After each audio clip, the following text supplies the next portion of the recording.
जय श्री हरि। सभी भक्तों को पावन मास बैसाख की हार्दिक शुभकामनाएं।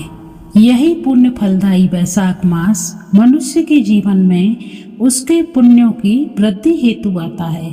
ये हम नहीं कहते हैं, ऐसा स्वयं श्री हरि विष्णु ने पद्म पुराण और स्कंद पुराण में बताया है।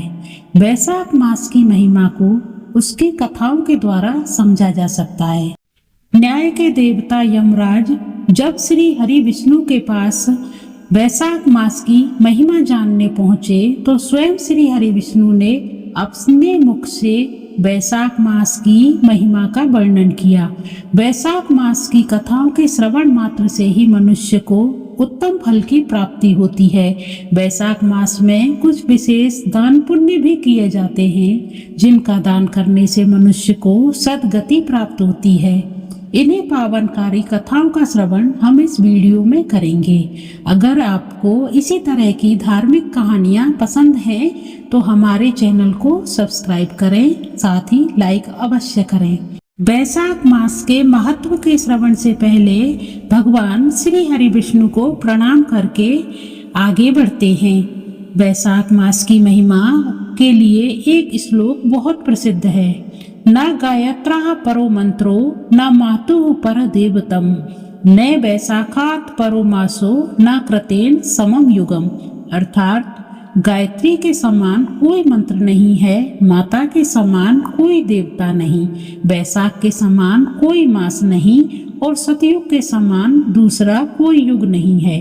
इसे देवताओं द्वारा पूजित मास भी माना जाता है। यह भगवान श्री हरि विष्णु को इतना प्रिय है कि बैसाख मास का नाम माधव मास भी है, जो कि भगवान श्री हरि विष्णु का ही एक नाम है।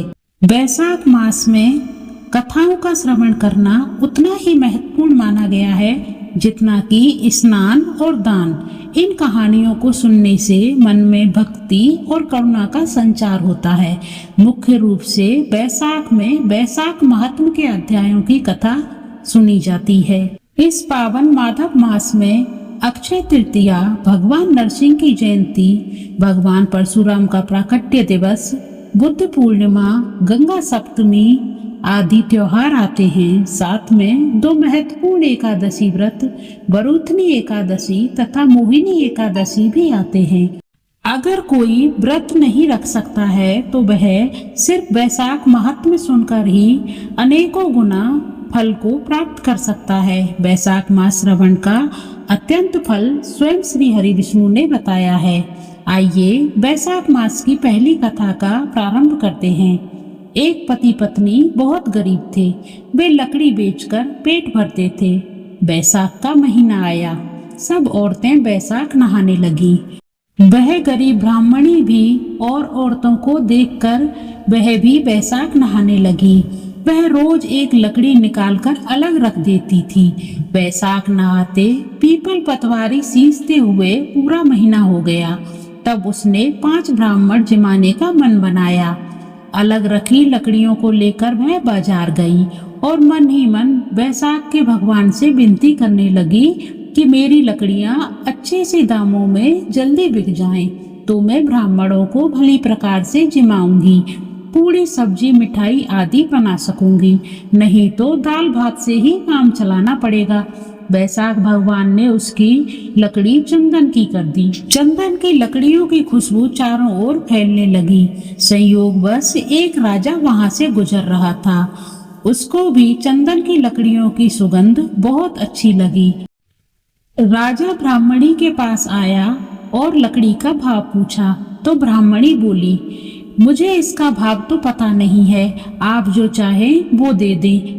मुझे तो 5 ब्राह्मण जमाने हैं, उतना ही चाहिए। राजा ने नौकर के साथ बहुत सारा खाने पीने का सामान व रुपए भेज दिए। उसने पूरी सब्जी मिठाई लड्डू बनाकर भली भांति ब्राह्मणों को जिमा दिया। ब्राह्मणों को दक्षिणा देकर उनसे आशीर्वाद प्राप्त कर लिया। बैसाख भगवान की कृपा से उसके झोपड़ी की जगह महल बन गया। रसोई में 36 तैयारी 3200 व्यंजन बन गए। उसका पति लकड़ी बेचकर आया तो उसको अपनी झोपड़ी कहीं नजर न आई। उसने जाकर पड़ोसियों से पूछा कि भाई मेरी झोपड़ी कहाँ चली गई। तब पड़ोसी ने कहा, तू तो दिन भर लकड़ियां बेचता रहता है और तेरी पत्नी दिन रात धर्म कर्म करती रहती है और वह पूरे दिन सेठानी की तरह डोलती फिरती है। कभी बैसाख नहाती है तो कभी पीपल पूजती है, ब्राह्मणों को भोजन कराती है, तेरी सारी रकम को ठिकाने लगा रही है।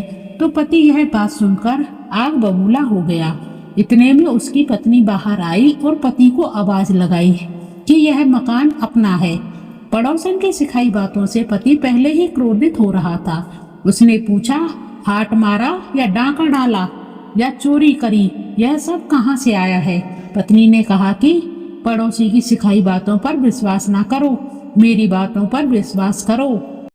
ब्राह्मणी बोली, मैंने रोज बैसाख नहाया, पीपल पथवारी सींची और रोज आपकी लकड़ियों में से एक लकड़ी अलग रख लेती थी, जिनको आज बेचकर 5 ब्राह्मणों को भोजन कराया है। सो उनके आशीर्वाद व व्रत के प्रताप से यह सब हुआ है।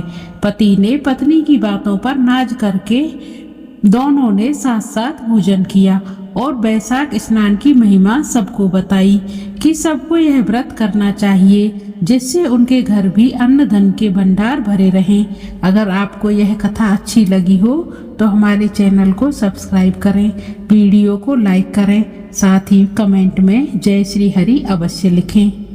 बोलिए माधव मास की जय। भगवान श्री हरि विष्णु की कृपा आप पर सदा बनी रहे। राधे राधे।